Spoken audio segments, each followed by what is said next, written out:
Previously on YouTube's The Drawing Dead. How's it February already? Down 1,700 to start February. Not a good start. The turn 10 of clubs is, as a friend of mine would call it, very favorable.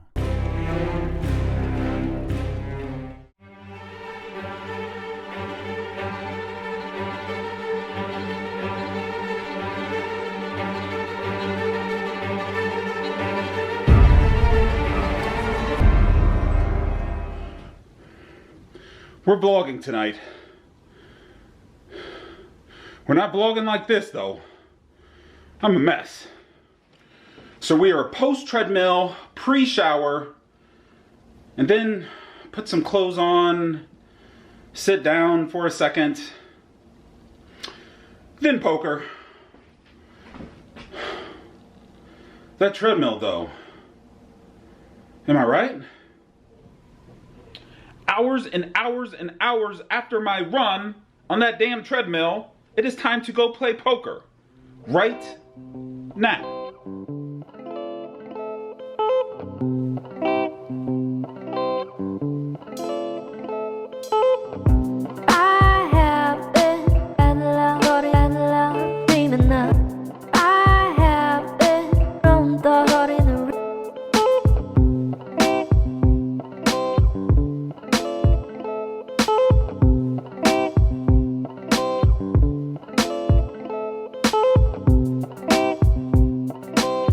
So the original plan was to leave the house and go right to the casino. About halfway to the casino, I decided I deserved some new shoes, so new shoes.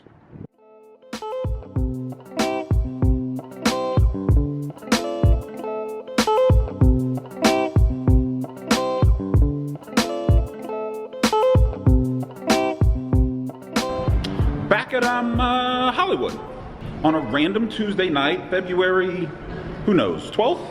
After a detour to get some shoes, which I don't have on. I'm not going to put on new shoes just to walk in the casino. But the plan tonight, just like the plan every other night, is to have a good session. Maybe crack a bunch of sets, like I did last night. Let me tell you guys about last night. Last night was crazy. Certifiably insane.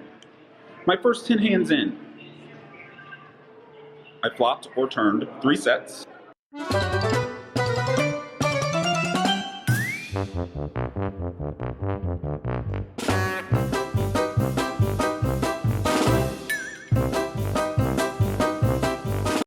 And in all 3 of those sets, I cracked other sets.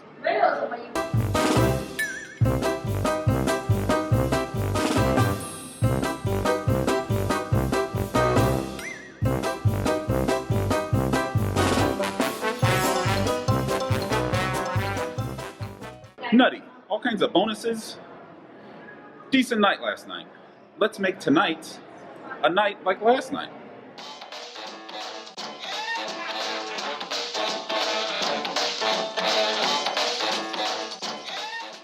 After taking a phone call and posting a missed blind, I come back to this magical hand of 10-8 of clubs. I definitely want to play this hand in position, but I don't necessarily want to play it against 3 limpers. I decide to make it $22 to go, and all 3 limpers call anyway. 4 ways to a flop of ace, jack, 6 with 1 club. This isn't the best flop for me, but it's definitely not the worst either. Obviously I have a backdoor club draw, but any queen or any 9 will give me reasons to barrel on the turn. In addition, as I was a pre-flop raiser, it's not unreasonable that I have an ace here. I'd be happier if there were less players in the pot, but when checked to me, I decide to bet $45. I do get 1 caller, however the 4 of spades on the turn doesn't help out my situation very much. With no obvious draws on board, betting here would most likely just be burning money and the turn gets checked through. When the river pairs the 4 and the villain leads out into me for $75, I just let this one go. Hey, you! Well, here's something you don't see me do all that often. 4 limpers in front of me, and I look down at 7-5 of diamonds on the cutoff, and I elect to limp behind. Yes, we could have a debate on whether I should be limping 7-5 of diamonds from the cutoff, but I'm not telling you what I should do, I'm just telling you what I did. The button, who literally has not played a hand in an hour, now chooses to make it $45. The small blind and the big blind quickly call, and funny enough, all the limpers before me fold. Getting this price with this hand that flops decently well, about $500 effective, I call as well. My nipples become fully erect on the queen, 4, 3 with 2 diamonds flop. Oh boy, I got some shenanigans in store. The action checks over to the original raiser, which is standard, and he fires $100 into the pot. Both blinds fold almost as quickly as they originally called, and I go into the tank, although I'm pretty sure I already know what I'm going to do. I'm all in.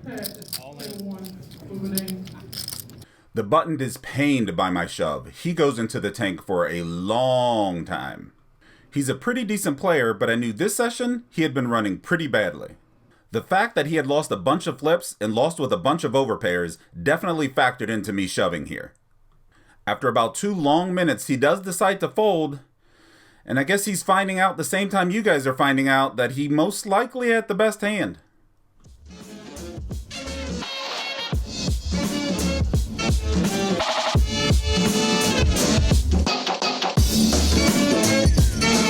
What?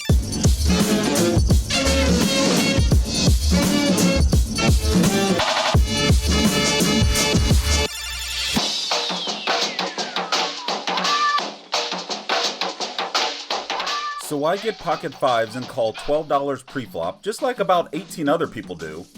I miss the flop, and then some other guy wins the pot? That doesn't seem right.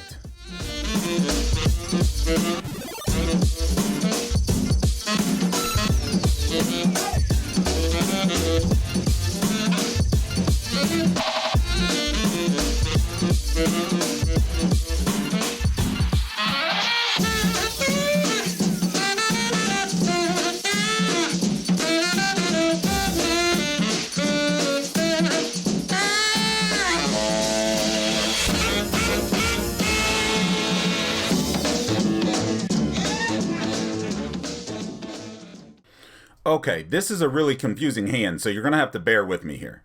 There's a button straddled to 5, and I look down at pocket 7s in middle position.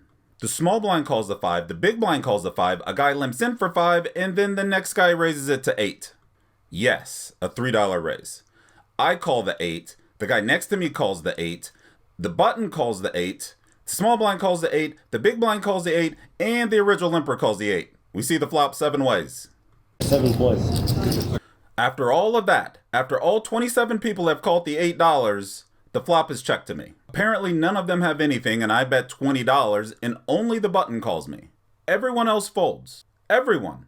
Nobody has a queen, nobody has a straight draw, nobody has diamonds, nothing. We go to the flop heads up, and obviously I'm not too in love with my hand, and even less in love with it when the king of clubs hits. My love for my hand becomes readily apparent when I check the turn, but he checks behind. The 5 of diamonds on the river garners the exact same action as the king of clubs did on the turn. However, I end up winning the pot with pocket 7s when he turns over ace, deuce of hearts.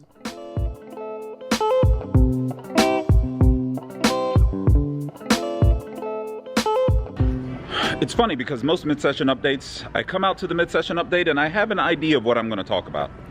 This mid-session update, to talk about that game, I don't have much to talk about. The game I am in is incredibly limp call happy. Let's just say that. All the pots are going 5-6 ways. I have found a couple spots to make some moves. Like I pulled off a pretty big bluff with 7-5 of diamonds. I think you guys saw that one. Other than that, there's not a lot going on. I know I'm up in the game, which is good. And in these games, I can't really ask for more action than people just limp calling. Unless they get into limp shoving, but that's rare. So I'm just biding my time. I'm exuding patience. Do you remember years ago when I talked about Job, the patience of Job? That's where we're at right now. Job-like. Job-like patience. Waiting and not trying to make a big mistake. Not trying to let my impatience cause me to do something silly. Which it's almost done a couple times. But if I'm being honest, one of the biggest mistakes that I make sometimes is trying to make things happen. Especially when I'm vlogging. I just try to make things happen that aren't going to happen. I'm not doing that tonight, if I can help it. So this might end up being the most boringest session ever. And if that's the case, it just is what it is. I kind of just wish I was someplace else right now. Wouldn't that be nice? Like if I was at like Stones, where it's easy to find action. Why can't I just be there? Why can't I just be playing there right now? Why can't I just be at Stones?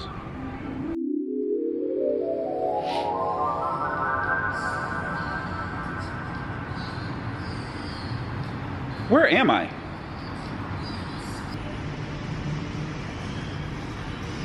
I don't understand. I was in St. Louis. I'm playing in a not good game. How'd I get here? Did that actually work? Me just wishing that I'm here in a good game will bring me here? That's like some Wizard of Oz shit. Well, now that I'm here, let's see if I can get into a game. Stones, Sacramento.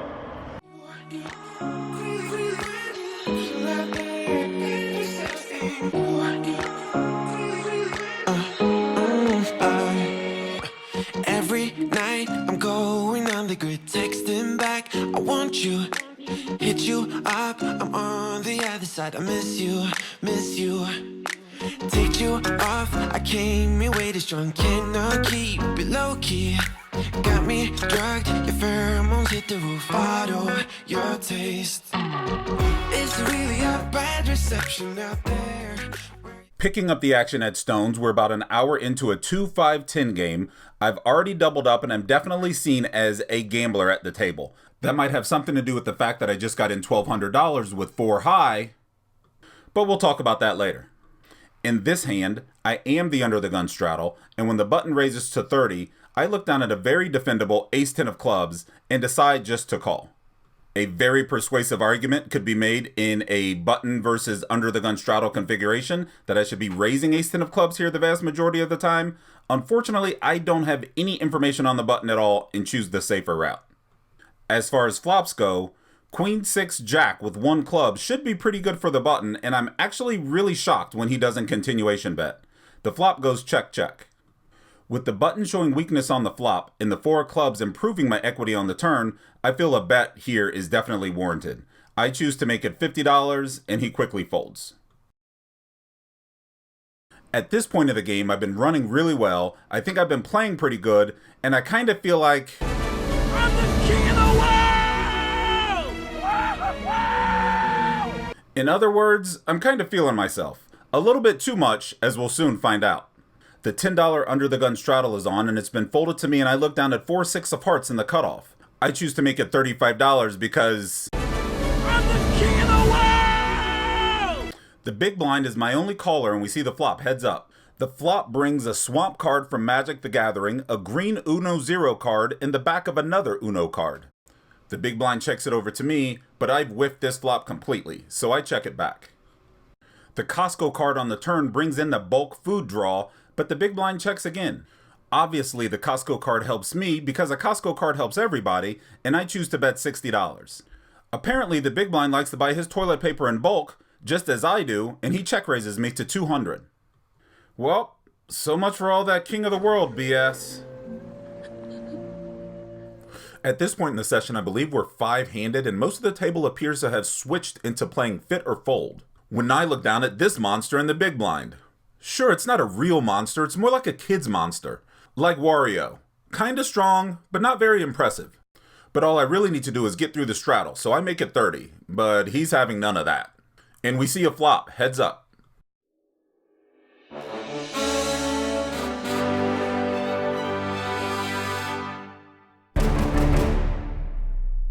I really like that window card, and decide to bet about half pot.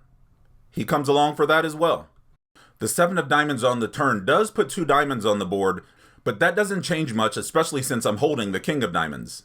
I fire 65 this time and he quickly comes along again. The jack pairing on the river does give me a little pause, but not enough pause that I'm not going to value bet this king. I'd much rather bet here and get called than I would to check and get bluffed. I end up betting $75 and he quickly calls again, And I'm good. I've lost you, but I need you, and you're off my radar now. I've lost you, telling you that I need you, but you're off my radar now. Found myself in between the lines, underneath your bed sheets. It started fun, but now I'm in too deep into this flow. A zero-sum game that I will lose. There's no zipping past it. Every time you walk away from me, I want you. How could I want you more? Or when did I lose my perspective? Oh God, have I lost it? But my cravings for you so shameless, can't get enough. I've lost you, but I need you, and you're off my radar now. I've lost you, telling you that I need you, but you're off my radar now. So we were still here at Stone's. I just got moved from my must move 2.5 game to a main 2.5 game. And so far the night has gone pretty well. I'm in for $1,000. I have a little bit more than $2,000 in front of me, all basically over one hand, and I didn't get it recorded. But I'll tell you what happened. We're playing 2.5 with sort of a voluntary $10 under the gun straddle. So essentially we're playing 2.5-10. Under the gun limps for 10, folds around to the cutoff. He limps for 10, and I look down at 3-4 clubs on the button and elect to make it $45. Definitely towards the bottom of my raising range. Small blind, who I do know is an action player, tanks for a while and makes it 160. Folds back around to me, and we're about $1,200 deep at this point. I elect to call. Flop, 2 of clubs, 5 of spades, queen of clubs, and the small blind leads out for 175. I don't take too long before I just shove all in, all of it. Let's put this guy to the test. It's about 900 more for him to call, and he does make that call. Turn is the ace of spades, giving me a wheel. And the river, it's a blank. I believe it was the 7 of diamonds. I table my hand, dealer says straight, and the small blind shows me that I was in really, really bad shape. He shows me ace jack of clubs. So we got away with one there, friends. Sometimes donkeys get lucky too. I think what everyone wants to know now is, what are you going to do with all this money? I'm going to reinvest my money into the community. Oh, that's a very nice gesture. What were you Next time on YouTube's The Drawing Dead.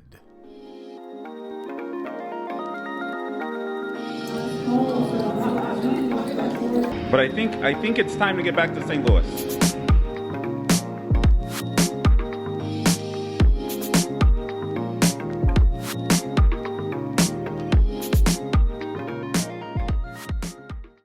That treadmill is a son of a bitch.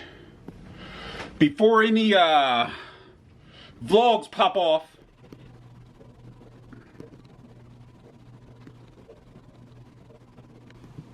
yeah, that'll work. Hours and hours and hours. See, so I meant to go straight to play poker, but I decided to get some shoes. If the session's just boring, it's just boring. So, this might be the most boringest session ever. It's just, this message, that was cheesy as hell. What was the rubbing the chin thing? That was so cheesy. Certified belief. Certified belief. That worked? Just wishing that I was here? Brings me here? Perfect. Folds back around to me. Folds back around to me. I don't take too long before I just move it all in. I'm gonna put this guy to the test. And I say all of it. Oh, it's about 900 more for him to call, and he thinks it's about 900 for, so we got away with one there, folks. So we got a game, and the small blind shows me I just got moved from one 2.5 game to another 2.5 game. I just got moved from must move 2.5 game to the main 2.5 game, which looks like booty. Living it up, I guess that's the way it goes when you're supposed to win.